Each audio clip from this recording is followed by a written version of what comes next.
Welcome to another episode of I'm Talking to Jew, and I can hardly believe it, but we've somehow managed to schlep all the way to 10 episodes. And it took you 10 episodes to work out the correct usage of the word schlep. True. Yeah, but look, we're here now. It's been a schlep, but we've made it. It's pretty good. Well, when you say it's been a schlep, that makes it sound a bit like a negative experience. Well, I mean, behind the scenes, it's been a bit hard, some of it. We've had some trial and error, some setbacks. Yeah, but we want to project an image of professionalism and that everything has gone smoothly and it's just been perfect. Yeah, look, we've had no setbacks. It's been perfect. We've never messed up a recording once. Considering that it's our 10th, can I actually throw a different Jewcabulary word at us? Yeah. Mazel tov. Yeah. Yeah, it's pretty impressive. Yeah, and thank you to everyone listening, because obviously we're doing it for you guys. Yeah, not just mazel tov to us, but mazel tov to you for making it this far. And for putting up with us listening. And for subscribing. And if you haven't subscribed, please do.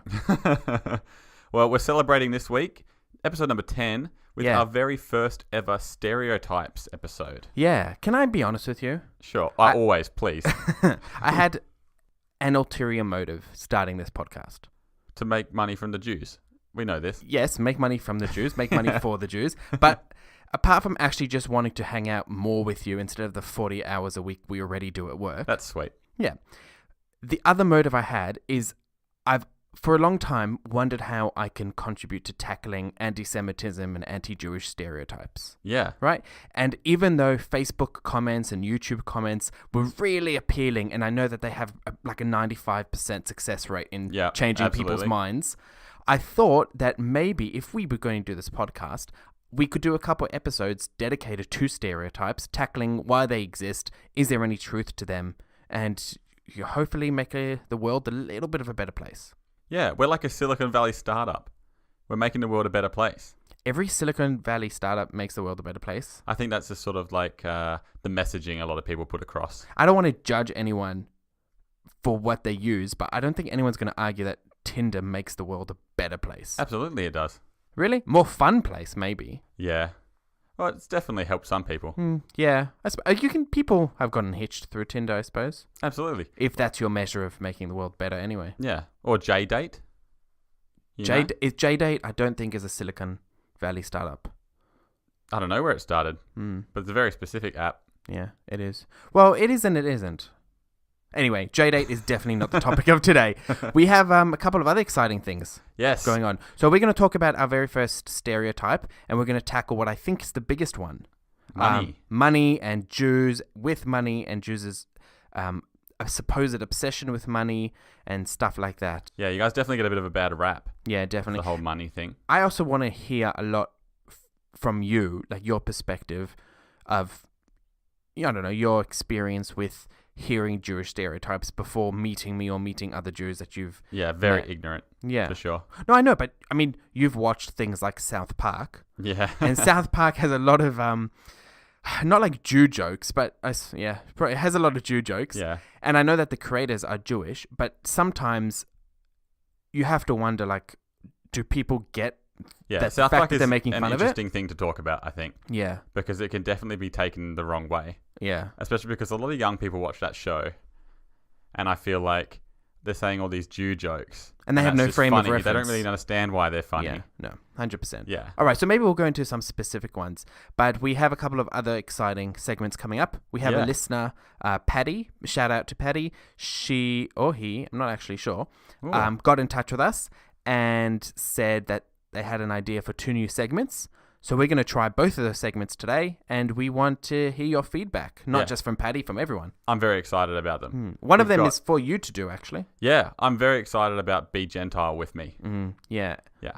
Which is basically, I'll come up with something from the Jewish history or from Jewish culture, and I'll ask Aaron a question, and he sort of has to explain it in a gentle way to me, as if I was an idiot. Am I ever not gentle with you? Sometimes. Okay, the first episode was pretty rough, I must admit. Yeah, that one hurt my head a little bit. It was content heavy, but I tried to be gentle. Well, you'll be Gentile with me today, that's for sure. I will definitely be. And the other one we have is Jew or False, in which I'm going to tell you a statement or something about Judaism, and you have to tell me whether it's Jew or false. Very, very simple. Almost didn't need an explanation, Alan. Yeah. I am worried that I might offend people because I'm wondering if it is something false and it sounds ridiculous, it's going to sound like I'm making fun of the religion by saying that this ridiculous thing could be true. Yeah. But I don't really care. I'm going to find a lot of stuff pretty ridiculous anyway. Yeah, exactly. And you already have. Yeah. And you already will. Yeah. And then we're going back to a classic, little Jewcabulary. Yeah, we've got a good one. A good, simple one. Could be used in lots of different contexts. But we'll get there. So hang around till the end of the podcast to hear Jewcabulary. Yeah. Well, let's get down to dollars and cents. Let's do it. Very well done. Very well done. All right. I'll pass it over to you, actually. What is your relationship with Jewish stereotypes in general, and specifically the Jewish obsession with money? Okay. I'll say my relationship generally to it. Yeah. Most of them are quite negative.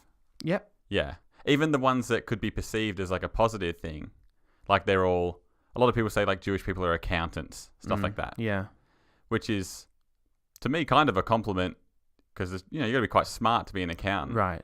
But it's definitely not meant as a compliment. Yeah. It's an insult for sure. I mean, sometimes it's even said as a backhanded compliment. Like, I've heard things like all Jews are rich. Yeah. Which I can categorically state is not the truth. Mm-hmm. But even if it was the truth, or even if the person saying it was trying to compliment us, it rings a little bit backhanded. Can I ask you a personal question? Yeah, sure. Am I rich? I know for a fact that that's not true. Well, if everybody contributes to us on Patreon, which we have not been pushing, maybe we can get there. Yeah, maybe we can get one day. No, my question is about your parents and in Jewish culture. Yes. Is there a very heavy culture of expectation from your parents to be sort of successful? How a lot of people would say, an Asian stereotype is that Asian parents want their kids to be doctors or lawyers or something like that. Does that exist? The stereotype definitely exists, and I think there is actually a lot of basis to that. There's a lot of reason why that stereotype exists. I think the way the stereotypes have evolved has become very negative. Yeah. But we can talk about that because that has to do with things like literacy rates among Jews. It has to do a lot with the value of education. And it also has to do a lot with the history of Jews and the jobs that Jews were allowed to do or not do. Yeah. But we will get into that. My question to you is, can you remember a specific instance before you met me where maybe you heard someone say, oh, you Jewed me, or you heard someone say something like Jew gold or something along those lines? Can you recall anything? I've definitely heard the Jew gold in South Park. Right. Never in I guess reality. Yeah. You've Jewed me. Heard that so many times. Really? Yeah. And did it ever ring to you as something that could be offensive? Yeah, for sure. I'll admit I've probably said it myself. No, but that's okay. Yeah. I'm not blaming you. I mean, No, definitely when I was a dumb high school idiot. Yeah, there's no question. Yeah. It's the sort of thing, you'll see it on TV, you'll see it in South Park, and you don't really, all the satire of it kind of goes over your head. Yeah, absolutely. Look, I'm not going to judge because I remember all my friends, and I'm sure myself included, when we were in high school, early high school, the term gay was used as a derogatory term. Oh, absolutely. And I mean, that's just terrible, right? Yeah. So I'm not going to obviously judge anybody, especially because ignorance, it's not an excuse when you're older, but at the time, you don't really know better. Yeah, it's definitely a litmus test to look back at the things you said when you were in high school, and if you still agree with them, you're an idiot, probably. You're just an idiot. Yeah. Some people just haven't grown out of it, I guess. I did see a video one time about these guys who went to go see Conan O'Brien.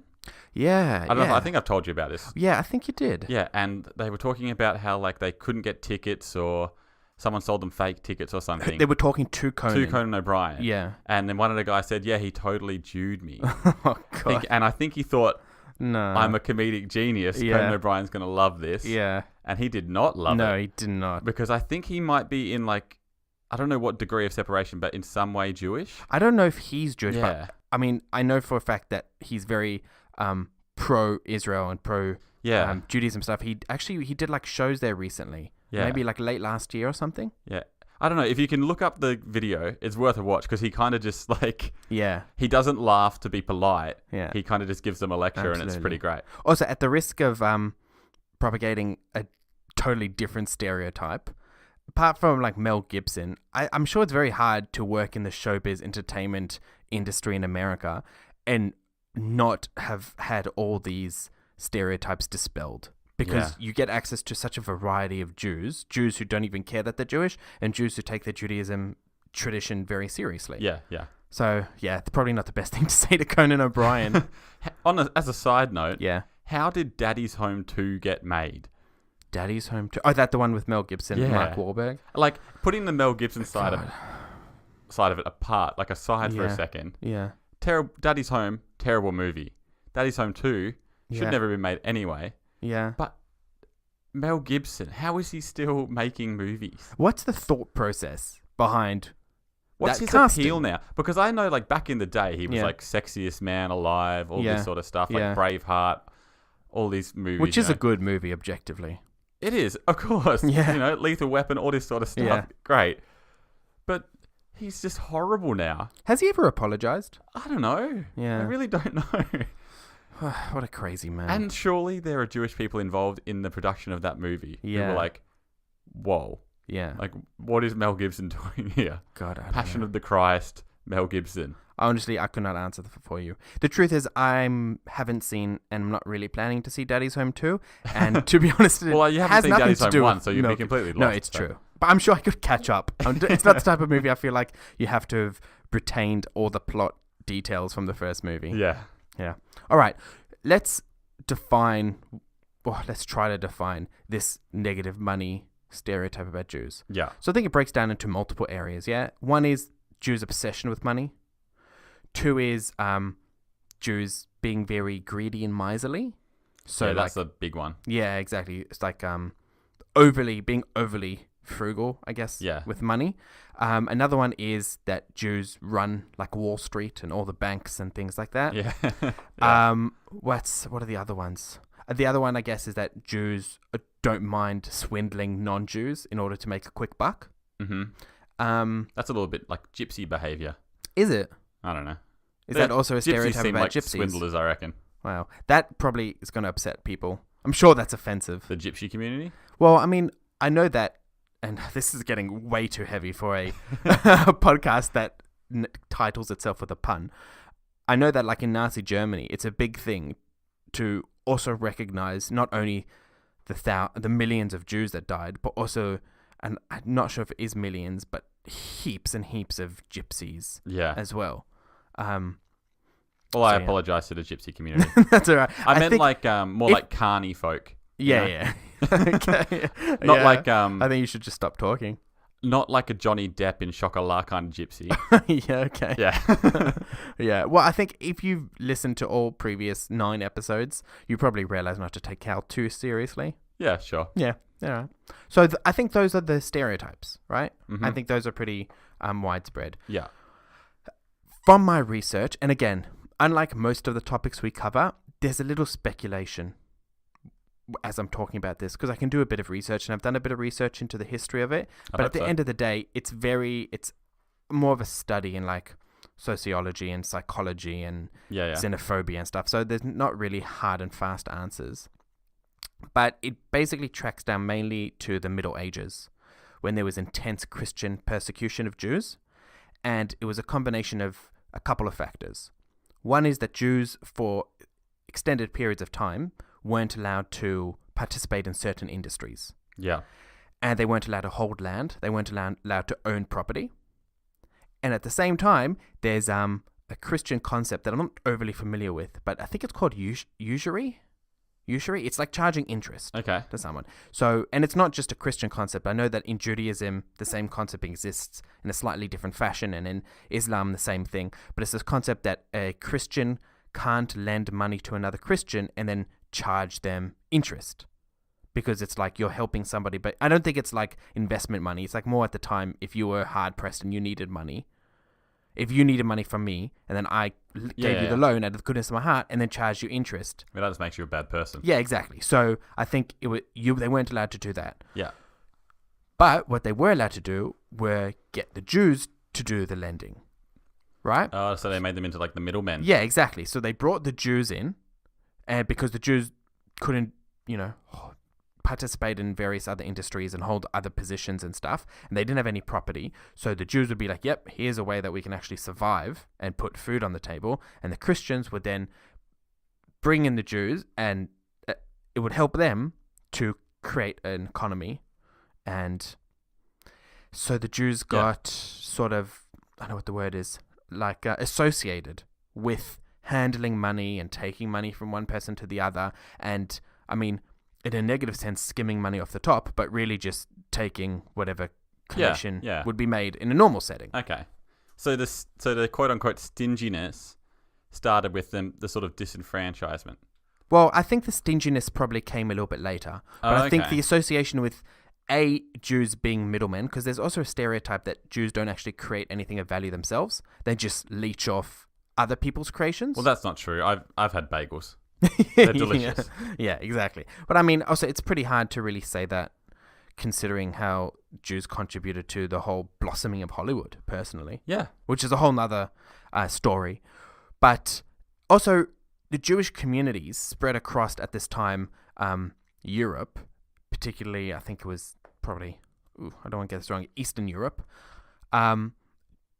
Like any minority, you feel a kinship to a fellow Jew, even if they come from a country half the world away.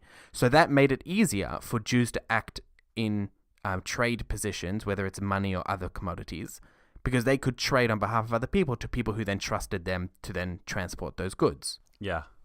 That kinship, that idea of kinship between like cultures and races, to me is very interesting. Yeah. I was watching a stand-up special on Netflix last night. Okay. This guy called Tom Segura, and he was talking about this, how there's no real loyalty with white people, and I relate to it as a white man myself. But you would find kinship with a fellow Australian, that if you bumped into the fellow Australian in absolutely. Like Iceland, you know what I mean? Yeah, but purely from like a race thing. Yeah.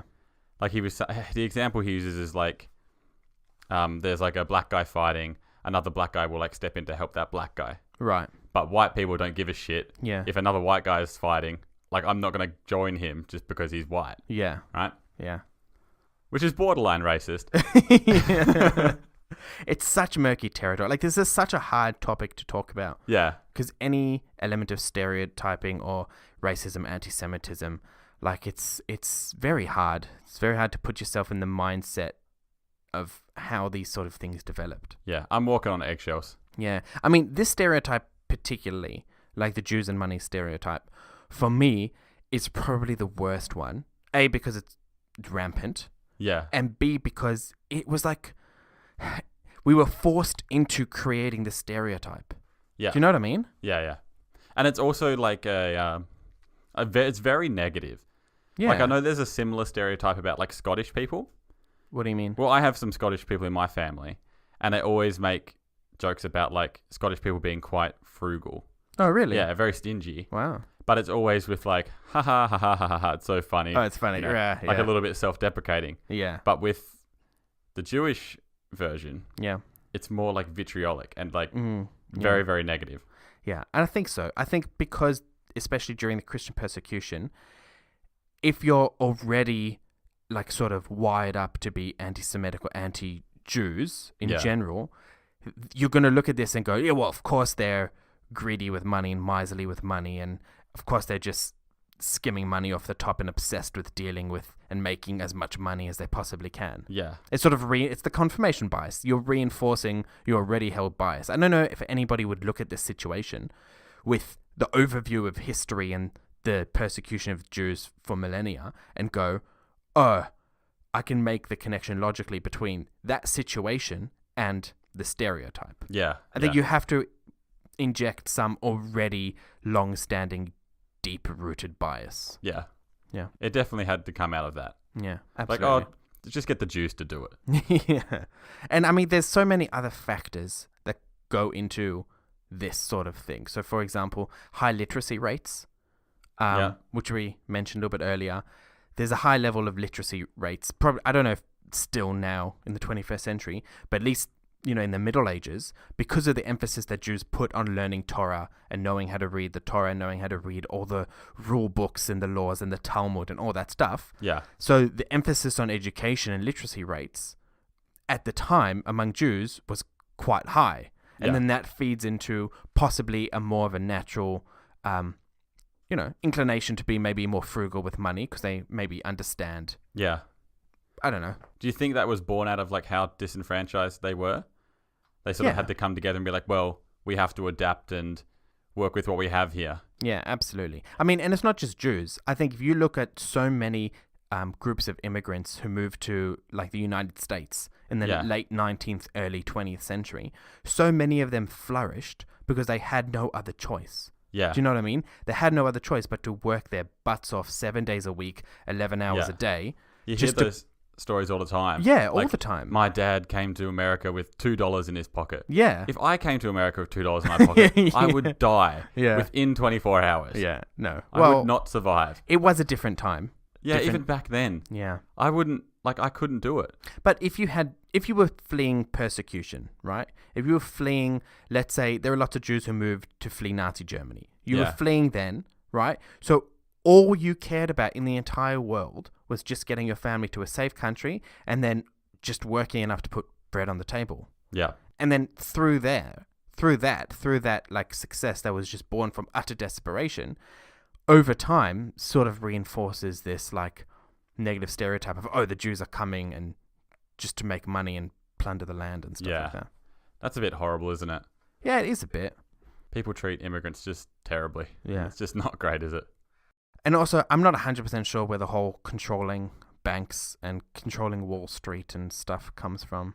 Yeah, that surely was propaganda. Surely that came from... Most of this is reinforced by propaganda, specifically Nazi Germany propaganda. They took all these stereotypes and put them in cartoons and pamphlets and leaflets just to stir up more anti-Semitism and justify, even though it's hard to imagine how you could justify that, but try to justify their actions.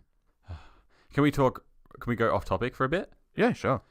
In this podcast, you need permission? I want to talk about when you came and saw me do stand-up last week. Oh, yeah, I did. Not to toot my own horn about how hard I crushed it. Nah, you did well. You did well. It was good. Even my wife said you did well. And we all know that she's our harshest critic. Yeah, that's a huge compliment. Because normally she's like, Callum's the worst. Yeah. And then she hit me and said, why can't you be as funny as Callum? I'm surprised she's not like, why can't you be as funny as that guy that made that gassing joke? Oh, there was a bad gassing joke. Yeah. And no one else knew the two Jews that were in the room. Yeah. Except for me. Yeah. No, I was sitting there. I heard the joke. I mean, I don't want to repeat it, but it was basically... Something about a German dentist. Something about a German dentist and applying happy gas and the whole... like a gassing joke. It was not great. I think our audience can put the pieces together. Yeah. What was your reaction to that? I mean, my reaction... Was it an isolating experience? A little bit. Bit because I understand just what... the real history and how horrible. I've stood in a gas chamber. I've walked through gas chambers. I have. I've seen crematoria. I've seen a pile of ashes at Treblinka. Like, I've seen all of these things. Yeah. I don't blame the other people sitting in this brand new Perth Comedy Lounge. Shout out to the Comedy Lounge. Yeah, give me more spots. Yeah. I don't blame them for finding it funny if no other reason than shock value. Yeah.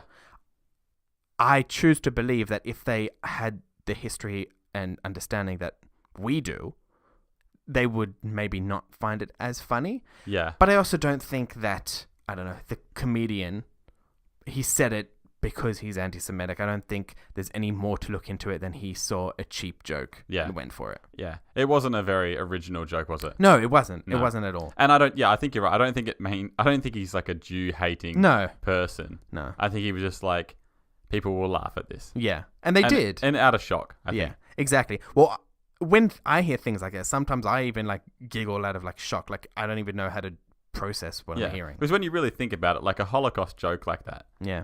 Objectively, there's really nothing funny about it. No. There really isn't. No, not at all. Yeah. I mean, I've heard Jews make Holocaust jokes. That's not unheard of. If the joke is at the expense of the perpetrators, that's like the only way I think to make it funny. Yeah. And that's almost impossible to do. Yeah.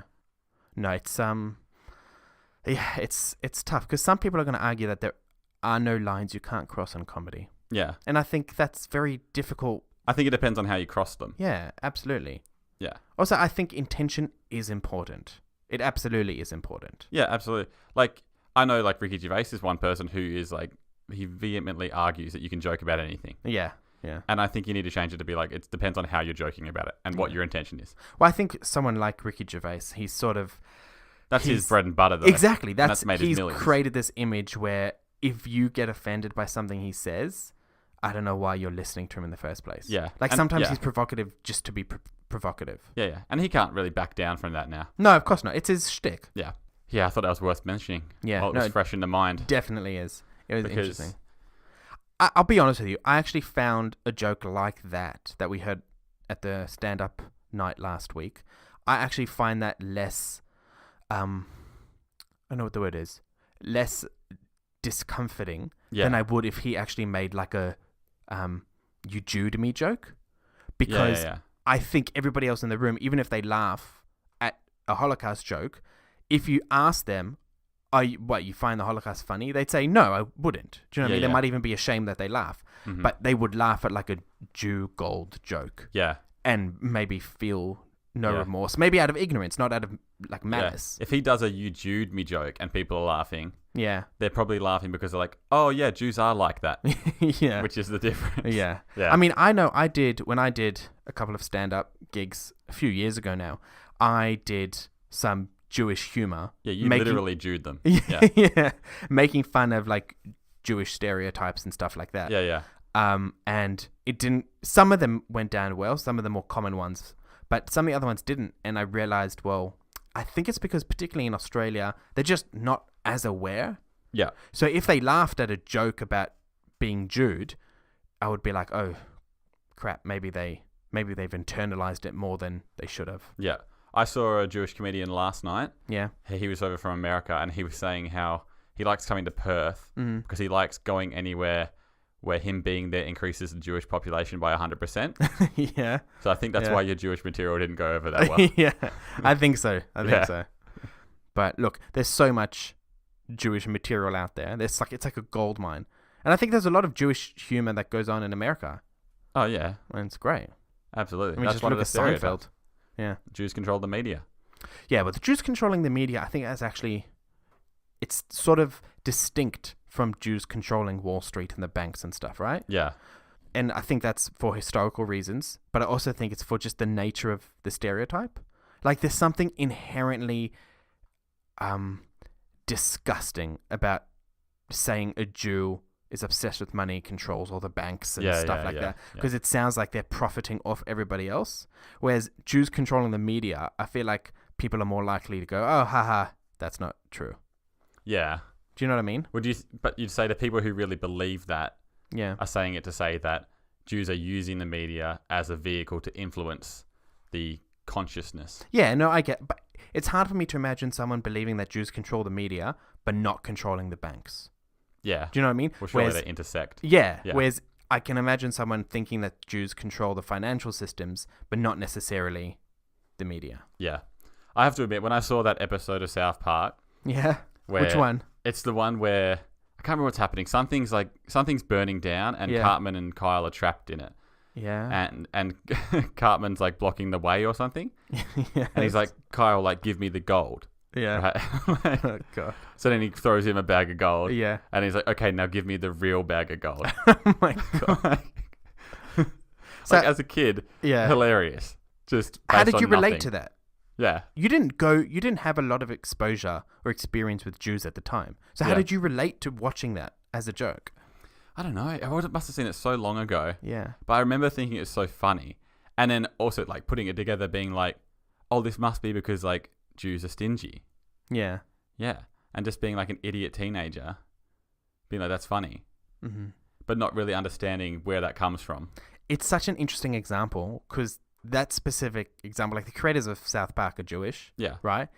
And that joke in and of itself, when you watch it now as like mid to late 20-year-old, you can clearly see how they're making fun of the stereotype. Yeah. Like it's obvious, right? Yeah. But it's completely lost. Yeah. And they're also making fun of the people believing in the stereotype. Yeah, absolutely. Like, and they're not making Cartman the hero. It's so obvious. Yeah.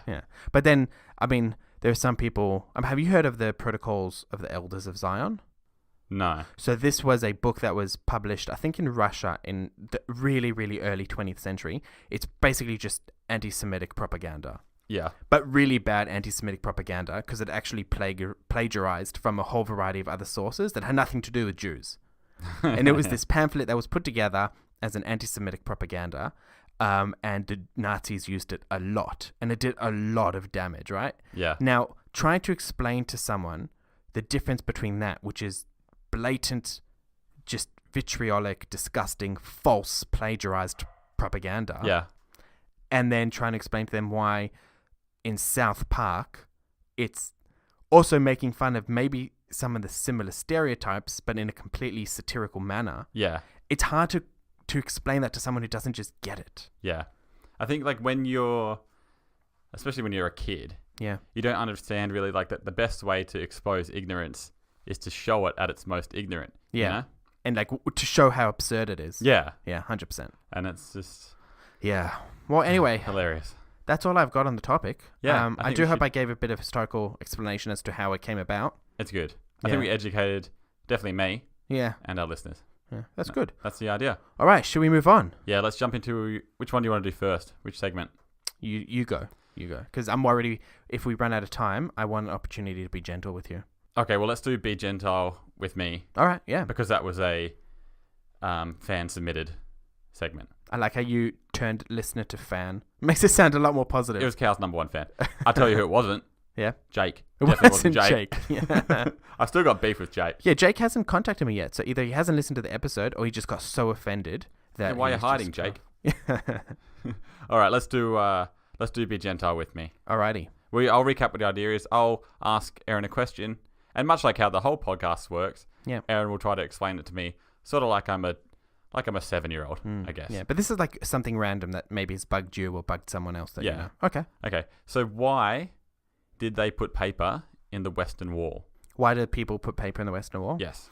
Okay. So the Western Wall, quick recap, is the only remaining part of the structure of the Second Temple. So you know how the Romans destroyed it 2,000 years ago? Yep. There's only one tiny section of the external wall, above ground that is, that still exists, and it's called the Western Wall because was on the western side of the temple. Also called the Wailing Wall. I think probably because Jews over the centuries used to go there and cry and wail and pray. Yeah. It was recaptured in 1967 during a war, and ever since then, Jews are allowed to go pray at the Western Wall, but we're still not allowed to go onto the main section where the temple was because that's controlled by the big dogs authority. Yeah. Yeah. The powers that be. The Palestinian Authority is not under sovereign Jewish control. Okay.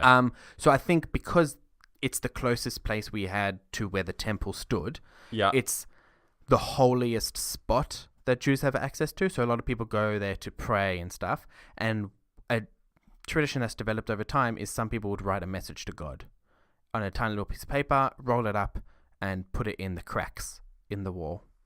Okay. Yeah, as a message to God. Yeah.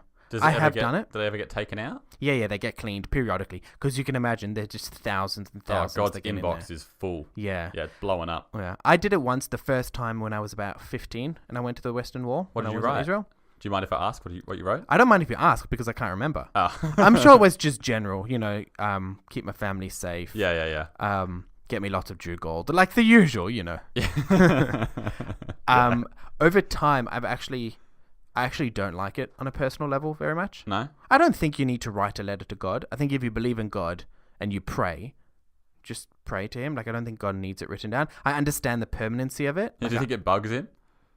It bugs me. I think it makes the wall look a little bit not so nice. It's got all these letters in it and paper sticking out. I don't blame anyone. I really get it. But, look, if it gives people spiritual meaning and it, gives people existential comfort, who am I to take that away from them? Yeah, I think it's nice. Yeah, doesn't 100%. Hurt anyone. No, definitely not. Good. But it does get cleaned out periodically, so don't think it's there for ages. That's Be Gentile With Me. That was very gentle of you. Oh, that's good. Yeah. Good. When we do our I'm Talking to Jew trip to Israel, I will take you to the Western Wall, and you can put in your own note. Ask God to contribute to Patreon. Am I allowed to put notes in? Yeah, of course. Anyone's allowed to put notes in. Anyone is allowed to visit the Western Wall. I'm just going to fill it up with flyers for the podcast. That might be pushing it. Links to our Patreon account. Yeah. All right. All right. Let's do true or false. Let's do true or false. All right. I've written something. It's either true or Jew or it's false. I got it. Yeah. Yeah. Very simple. There is a festival in Judaism during which there is a tradition to spit in other people's cups as a sign of remembering our humility before God. Oh, God, it's so gross. You can ask questions, by the way. If this is false, you've done very well. Oh, thank you. And writing one, because it's borderline. This could be true. It could be true. It wouldn't be very fun if it was obviously false. Spit in someone's drink. Yeah. To remind them of what? To remind us that we're to be humble before God. Because we have a big feast. And sometimes, when you have a big feast, a lot of merrymaking. Yeah. And it's just one of those ways. But you already wear the kippah to remind you to be humble before God, right? Okay. Yeah, yeah. I don't see how that one catches on. That's the thing. I don't see everyone getting on board with that one. Catching on. Like, who suggests, like, just one guy hanging around. Was like, hey, guys, what if we just spit in each other's drinks? No, we spoke about the Talmud, right? Yeah. Last week we spoke about the oral Torah and the oral law and how and next week we're actually going to speak about how the specific rules developed as we build up towards tackling big topics like kosher and the Sabbath. So it's one of those things. It's developed as a ritual from our relationship with God, and the Talmud speaks about it, and it's developed through there. Okay. It's not done every meal, just the one festival. Oh, that makes it more likely to be true. I'm just going to say it's false, though, because I think it's gross. And if I offended anyone by saying it's gross, don't care, it's gross. It is gross, and it's also false. Yes. It's not true. We don't spit in anyone's cup. I didn't think you would. No. But I was on the fence. I was tossing up then. Yeah. Because when I was writing it, I was like, I need to create a reason for doing it. Yeah. No, you've done very well. Yeah, thanks. I almost said it was Jew. Yeah. No, it's not Jew. It is definitely false. We don't spit in other people's cups. I mean, some people might, but it has nothing to do with religious obligation. Hey, look, if you like spitting in people's cups and that's your thing, go for your life. Yeah, go for it. People have their own fetishes. It's cool. Whatever. Yeah, well, just make sure that it's consensual and the person knows. Yeah. It's just still very gross. No, it is gross. It's disgusting. I wouldn't do it. It's so gross. Yeah. But it would make you humble, right? Ugh. No, I don't know. It would make my stomach rumble, if that's a thing. But I'd throw up psychologically, I agree with you. Yeah. And just to reiterate, it is false. Yeah. But you wouldn't be able to tell. No, but I don't see how that makes you... No, it's not comforting. It's not comforting at all. No, God. It's not. But I'm just saying, if you truly believe that this was like the right thing to do... Yeah. I'd be like, I'm out. Yeah. Sorry. Yeah. Yeah. All right. Fair. Teach me a word. All right. Our last segment before we wrap up our 10th episode. Number 10. I can't believe it. Jewcabulary. Yes. I know. We've had 10 Jewcabulary words. Maybe we should recap them. Have we had 10? Yeah. We've done it every week, I think. Or maybe we didn't do the first week. Ooh, I don't know if I can remember all of them off the top of my head. All right. Don't give me a speed round then. We'll edit this out. So today, I wanted to do the word mensch. Mensch. Yeah. Also, another Yiddish word. Really, really good word. Mensch. I chose this one to try to counteract even if anybody walks away, I don't know how you could, but if you walk away from this podcast with any semblance of an anti-Semitic stereotype in your head, just focus on the word mensch. Mensch. Because a mensch is like a gentleman or a gentlewoman, just a good person. You're just a top mensch. Just a wholesome person. Really just setting the mensch mark. Yeah. So for example, if, I don't know, I get birthday chocolates and I share them with everybody because that's just the kind of bloke I am. It's a mensch thing to do. Exactly. So you bring chocolates in, you're a total mensch. A very mensch thing to do. Yep. So let's say you were moving house and I voluntarily was like, hey, look, I've been there. Yeah. Let me help you out. Let me help you. I'll schlep with you. I'll schlep all your stuff. Yes.